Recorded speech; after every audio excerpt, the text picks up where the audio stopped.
All right, Chelsea fans, welcome back to another video. We're going to be breaking down the AC Milan Champions League match preview. That's right. We're even going to be predicting lineups, so stay tuned.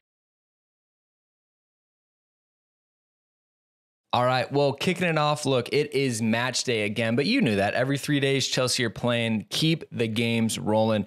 Fans love it. We're back with Champions League away to Milan. As we continue our group stage comeback after a bit of a dismal start. So not must win, but must receive points, I think is a very fair way to put this one. So we're going to be breaking it all down, see what the managers have said ahead of the match, and what we should be looking forward to. So kicking off, obviously, Graham Potter had his pre-match conference in Milan, doing the dual duties there with the English and Italian media. Not a lot came out of this other than Ziyech is out with an illness. Conte picked up, what do you say, had a reaction in training. So it sounds like his injury has flared up, which is quite frustrating and obviously feel bad for the guy. He's got to want to get back on the pitch, and Chelsea clearly want him. So the other one, just pretty much sums up that he's having a rough go of it. Sounds like Thiago Silva's recovered from his illness, and pretty much everybody else is good to go and ready to see. Potter talking about how tonight is a completely different game than the first leg. The good news is Milan still have quite a few injuries. It sounds like Theo Hernandez is going to be back, but they're still missing a majority of their players, which is interesting because, they got rocked by us midweek, but then they turn around and beat Juventus, obviously a very big Serie A rival, 2-0.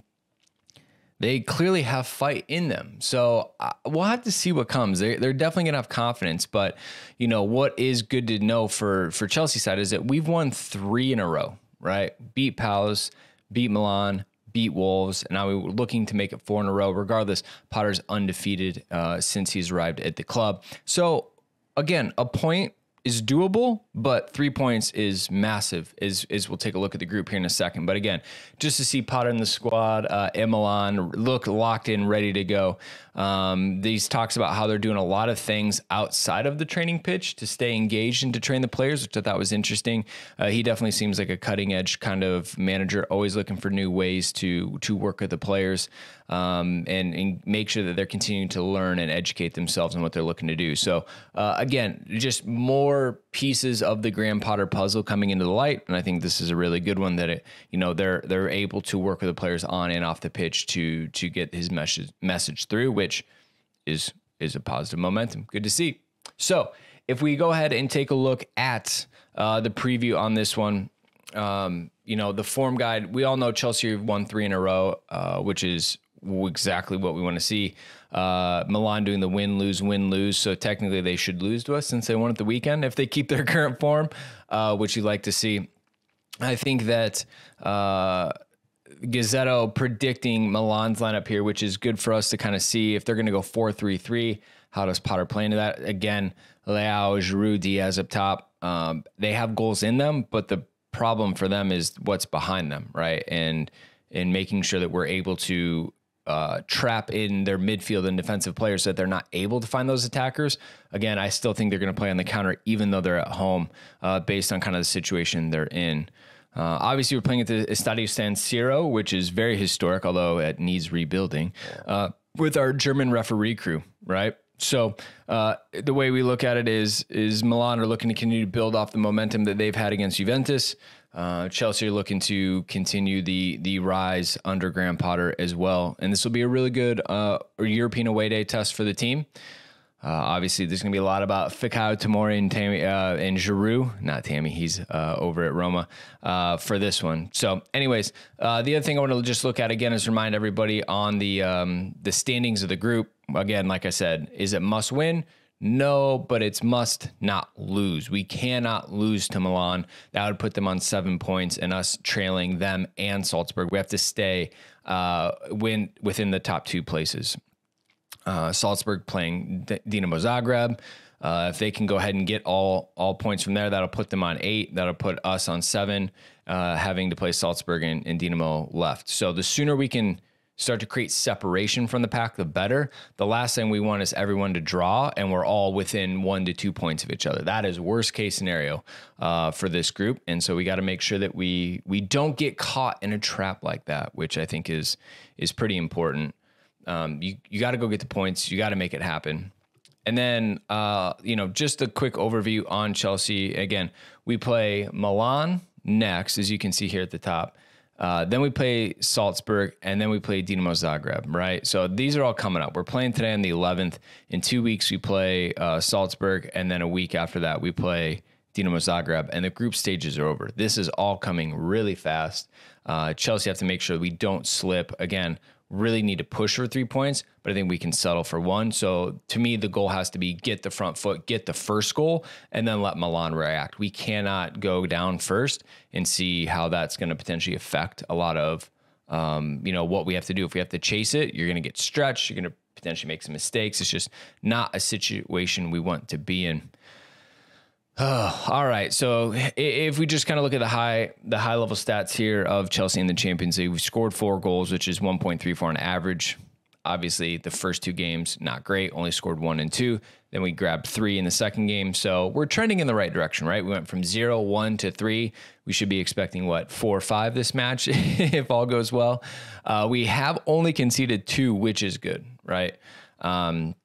The fact that we've conceded 2 and 3, especially having shut out Milan in the home leg, is really good. We need to continue to create the gap between goals scored and goals conceded, as we've talked about in our other podcasts and videos within the Premier League.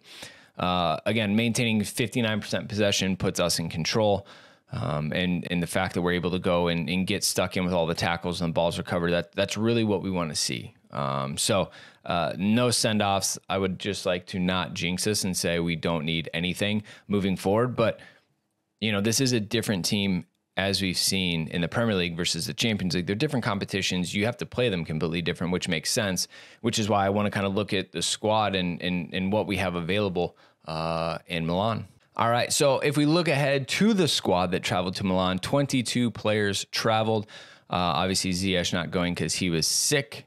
What do you guys think about these travel jackets? The gold, I think I like them. I mean, I couldn't wear them with my complexion; it'd look terrible. But I think these look pretty fresh from Nike, which is nice. So, of the team we've got here, right? We've got 22 that can go and play. Obviously, no Wesley Fofana, no N'Golo Kante, and no Hakim Ziyech, which I think no real surprise there. And like we said earlier, Thiago Silva has recovered from his cold and should be good to go. He did the pre-match press conference, which I think is a good sign for him. So you got Kepa, Jorginho, Silva, Kovacic, Aubameyang, Pulisic, Ruben Loftus-Cheek, Bettinelli, Trevoh, Edouard Mendy, Raheem Sterling, Broja, Mount, Zakaria, Chilwell, Gallagher, Reece James, Koulibaly, Azpilicueta, Kai Havertz, and Chukwuemeka with Cucurella. So a strong team that we've got per usual. Like I said, the big question has to be who's going to play in this match, who's going to be getting the start, because Potter has some tough decisions after a strong result against Wolves at the weekend.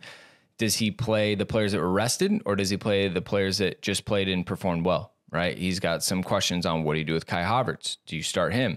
What do you do with Christian Pulisic?